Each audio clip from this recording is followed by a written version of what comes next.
Good morning to all. Previous video में हमने lesson start किया था 9th क्लास के लिए सजीव की संरचना, और उसमें हमने पढ़ा था कोशिका के परिचय के बारे में। कोशिका के परिचय में मैंने बताया था आपको कोशिका क्या है। आप लोगों ने सीखा होगा कोशिका की संरचनात्मक व क्रियात्मक, किसी भी सजीव की संरचनात्मक व क्रियात्मक इकाई क्या कहलाती है? कोशिका। ठीक है। इसके बाद मैंने आपको बताया था उसकी खोज किसने की, सर्वप्रथम जीवित कोशिकाओं को किसने देखा था, प्रोकैरियोटिक, यूकैरियोटिक कोशिका, एक कोशिकीय जीव और बहुकोशिकीय जीव, ये सब आपने पढ़ा होगा। नेक्स्ट अब हमारा टॉपिक आता है इसके बाद कोशिका की संरचना की। कोशिका की संरचना कैसी होती है? जब मैम इतनी देर से बात कर रही है कोशिका के बारे में, तो कोशिका दिखती कैसे है? एक बार कोशिका को नग्न आंखों से नहीं देखा जा सकता है। कोशिका की संरचना पढ़ते हैं, देखना ध्यान से। कोशिका की संरचना में कोशिका के मुख्य रूप से 3 भाग होते हैं: कोशिका झिल्ली, केंद्रक, कोशिका द्रव्य। ध्यान से देखना, ये जो आपको कोशिका का सबसे बाहरी आवरण दिखाई दे रहा है, ये क्या है? कोशिका झिल्ली।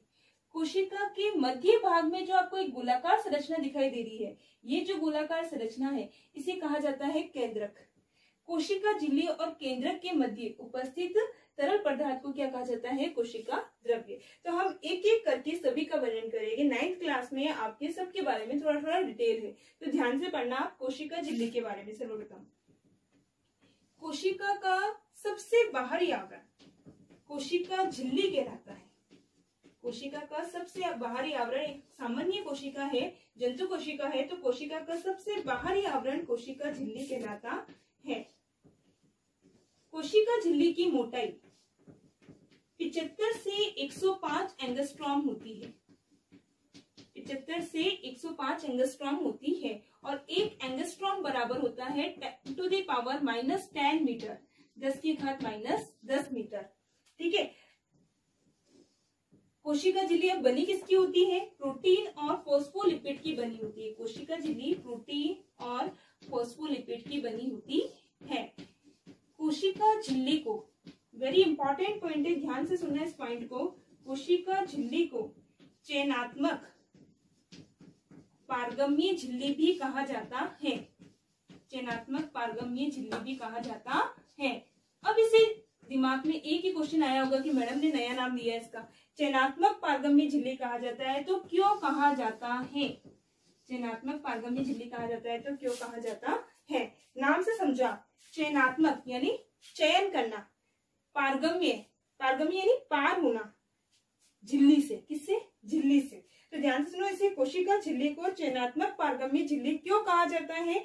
क्योंकि कोशिका झिल्ली कोशिका में अंदर आने वाले और कोशिका से बाहर जाने वाले पदार्थों पर नियंत्रण रखती है, इसलिए कोशिका झिल्ली को चयनात्मक पारगम्य झिल्ली कहा जाता है।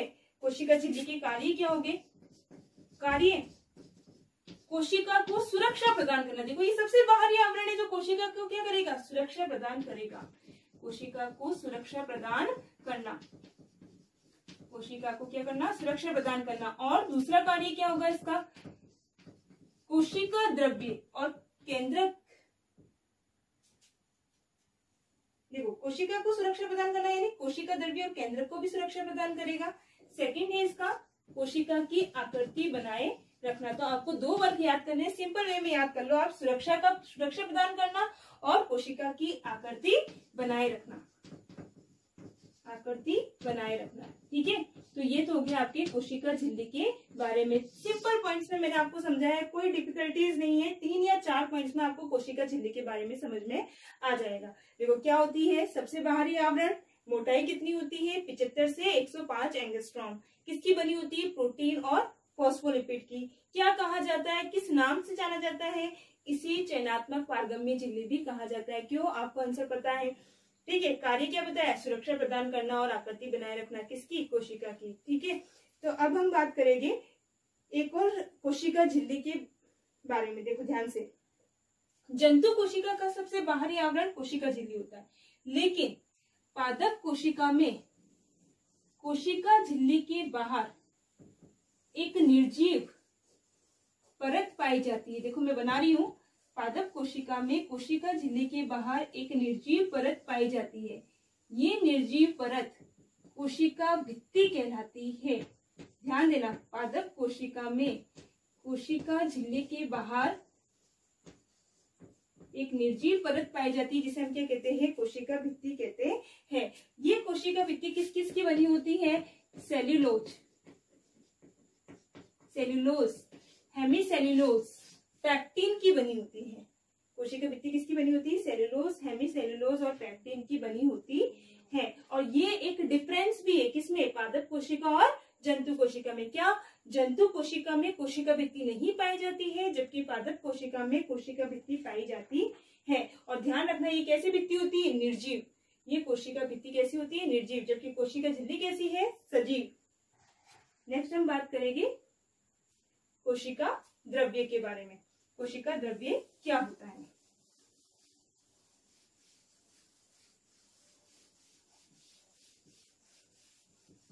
कोशिका द्रव्य क्या है, ध्यान से देखना।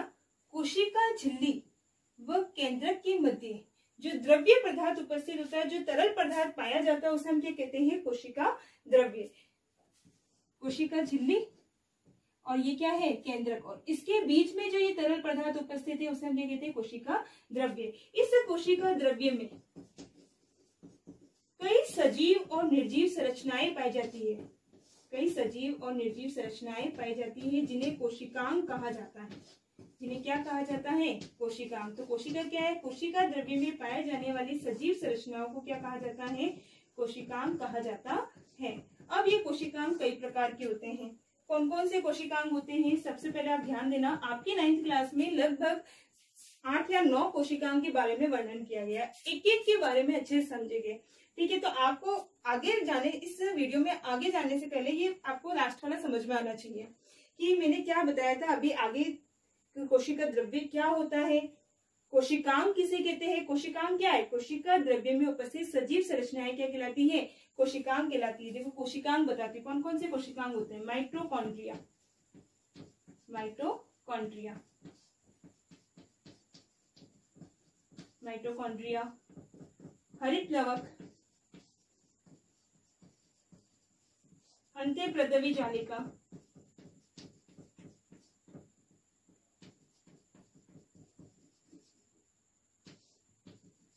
अंत्यप्रदवी जालिका,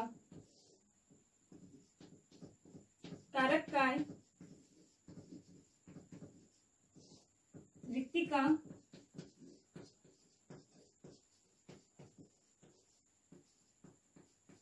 लाइसोसोम,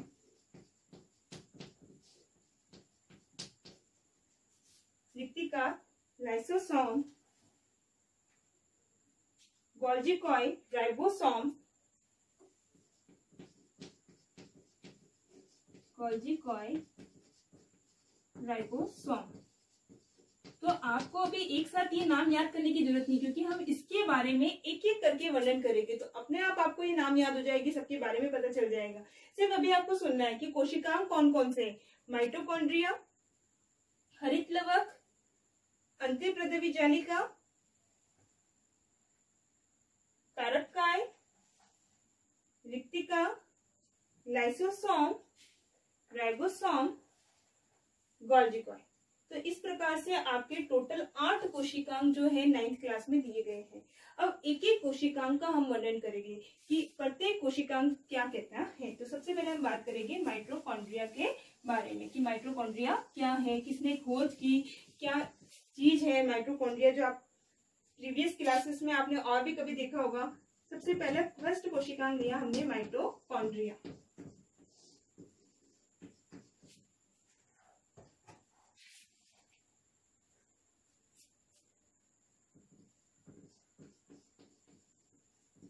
माइटोकॉन्ड्रिया, ध्यान से सुनना।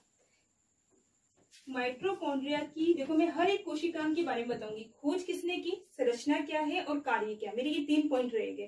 तो सबसे पहले माइटोकॉन्ड्रिया की खोज कॉलिकर नामक वैज्ञानिक ने की। किसने की, कॉलिकर नामक वैज्ञानिक ने की। और इसे माइटोकॉन्ड्रिया किसने कहा, बेंदा ने कहा।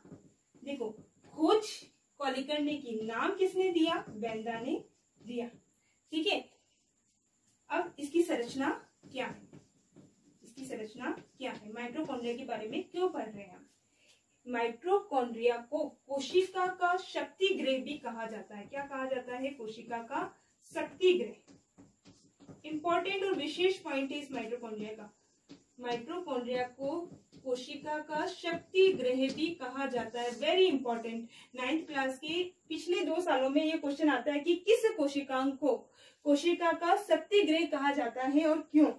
तो आपको आंसर देना है कि माइटोकॉन्ड्रिया को कोशिका का शक्ति गृह भी कहा जाता है, पावर हाउस कहा जाता है। क्यों कहा जाता है? क्योंकि ये कोशिका को ऊर्जा प्रदान करता है।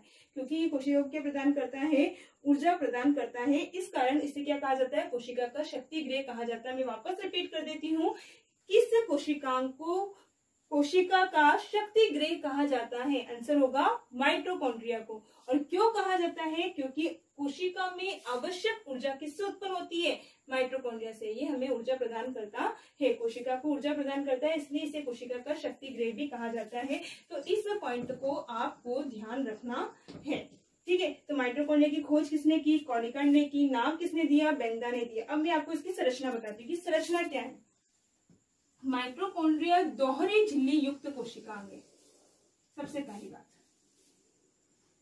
देखो, डायग्राम में ध्यान से समझते जाना, मैं डायग्राम के थ्रू ही आपको पूरी संरचना समझा दूंगी। माइटोकॉन्ड्रिया दोहरी झिल्ली युक्त कोशिकांग है।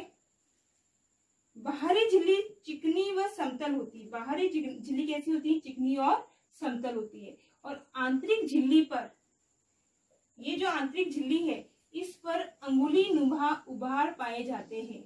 ये जो अंगुली नुमा उभार बना रही हूँ, आंतरिक झिल्ली पर इस तरह के अंगुली नुमा उभार पाए जाते हैं। ये अंगुली नुमा उभार क्रिस्टी कहलाते हैं। इन्हें क्रिस्टी कहा जाता है। इन अंगुली नुमा उभार को क्या कहा जाता है? क्रिस्टी कहा जाता है। ध्यान से सुनना, क्या था संरचना के अंदर? दोहरी झिल्ली युक्त कोशिकांग की। देखो, ये तो है आपकी कौन सी झिल्ली? बाहरी झिल्ली। और बाहरी झिल्ली कैसी होती है? प्लेन होती है, समतल होती है। ये बाहरी झिल्ली। और नेक्स्ट अंदर वाली झिल्ली कौन सी है? आंतरिक झिल्ली। और आंतरिक झिल्ली पर ये जो है अंगुली नुमा उभार, देखो इस तरह के अंगुली नुमा उभार पाए जाते हैं। इन अंगुली नुमा उभार को क्या कहा जाता है? क्रिस्टी कहा जाता है। ठीक है, इस क्रिस्टी पर, क्रिस्टी की सतह पर छोटे छोटे से असंख्य कण लगे होते हैं। इस क्रिस्टी की सतह पर क्या होते हैं? छोटे छोटे असंख्य क्या लगे रहते हैं? कण लगे रहते हैं। इन कणों को F1 कण भी कहा जाता है। क्या कहा जाता है? F1 कण या ऑक्सीसोम भी कहा जाता है। आपके 9th क्लास में इसको नाम दे रखा है ऑक्सीसोम, तो आपको ऑक्सीसोम ही ध्यान रखना है। इन छोटे छोटे जो क्रिस्टी पे लगे असंख्य कण है, इन्हें क्या कहा जाता है? ऑक्सीसोम कहा जाता है। और ऑक्सीसोम के अंदर जो तरल पदार्थ भरा होता है, ऑक्सीसोम माइटोकॉन्ड्रिया के आंतरिक सतह में जो तरल पदार्थ भरा होता है, इस तरल पदार्थ को आधात्री कहा जाता है। क्या कहा जाता है? आधात्री कहा जाता है। इस आधात्री में क्या क्या भरा होता है? ध्यान से देखना। इस आधात्री का संगठन क्या है? आधात्री को मैट्रिक्स भी कहते हैं। ठीक है, कई किताबों में से मैट्रिक्स भी लिखा हुआ है। माइटोकॉन्ड्रिया के अंदर की तरफ आंतरिक सतह पर जो द्रव्य पदार्थ उपस्थित होता है, उसे क्या कहा जाता है? आधात्री कहा जाता है। इस आधात्री में 65 से 70% प्रोटीन होता है। 65 से 70% क्या होता है? प्रोटीन। ठीक है, 0.5% आरएनए, 0.5% क्या होता है? आरएनए। और 25% फॉस्फोलिपिड पाया जाता है। 25% क्या पाया जाता है? फॉस्फोलिपिड पाया जाता है। फॉस्फोलिपिड पाया जाता है। तो आपको समझ में आया होगा कि मैंने संरचना में क्या बताया। एक बार रिपीट कर देती हूँ। कोशिका माइटोकॉन्ड्रिया की संरचना क्या होती है? माइटोकॉन्ड्रिया दोहरी झिल्ली युक्त कोशिकांग होते हैं। बाहरी झिल्ली चिकनी और समतल होती है। आंतरिक झिल्ली पर अंगुली नुमा उभार पाए जाते हैं, जिसे क्या कहा जाता है? क्रिस्टी कहा जाता है। इन क्रिस्टी की सतह पर असंख्य कण लगे होते हैं। इन कणों को ऑक्सीसोम कहा जाता है। और माइटोकॉन्ड्रिया के अंदर जो तरल पदार्थ भरा रहता है, उसे आधात्री कहते हैं। इसका संगठन है 65 से 70% प्रोटीन होता है, 0.5% इसमें आरएनए होता है, 25% फॉस्फोलिपिड होता है। लगभग आपको समझ में आया होगा। और 100% आपको याद रखना है कोशिका का शक्ति गृह किसे कहा जाता है, माइटोकॉन्ड्रिया को। अब कार्य, एक कार्य तो आपको याद हो गया, क्या कार्य है माइटोकॉन्ड्रिया का, कार्य में आपको एक तो याद हो गया, क्या कोशिका को क्या करते हैं, ये ऊर्जा प्रदान करते हैं, कोशिका को क्या करते हैं, ऊर्जा प्रदान करते हैं। इंपॉर्टेंट वर्ड यही ध्यान रखना है आपको, कोशिका को ऊर्जा प्रदान करने का कार्य कौन करता है, माइटोकॉन्ड्रिया करता है।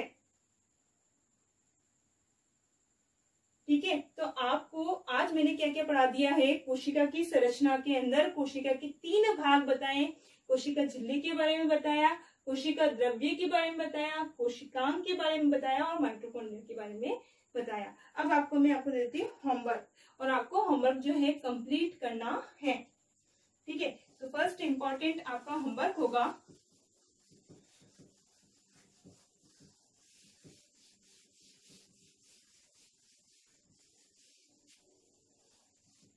फर्स्ट क्वेश्चन होगा आपके होमवर्क का,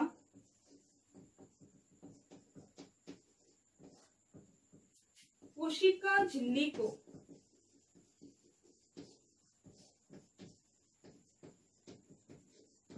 चयनात्मक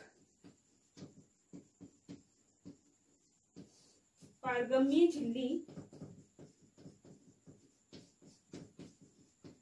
क्यों कहा जाता है।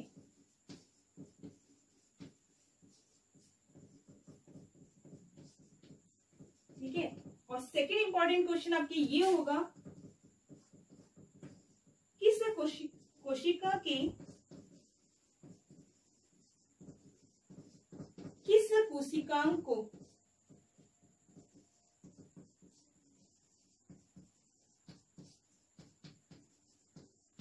कोशिका का पावर हाउस, कोशिका का शक्ति गृह, कोशिका का शक्ति गृह कहा जाता है और क्यों। उसके साथ आपको जिस कोशिकांग को शक्ति गृह कहा जाता है उसका खोज किसने की और नाम क्या दिया वो भी लिखना है, ध्यान रखना इस चीज का। ठीक है, तो ये आपका होमवर्क है, आप कंप्लीट कर दोगे। Thanks a lot.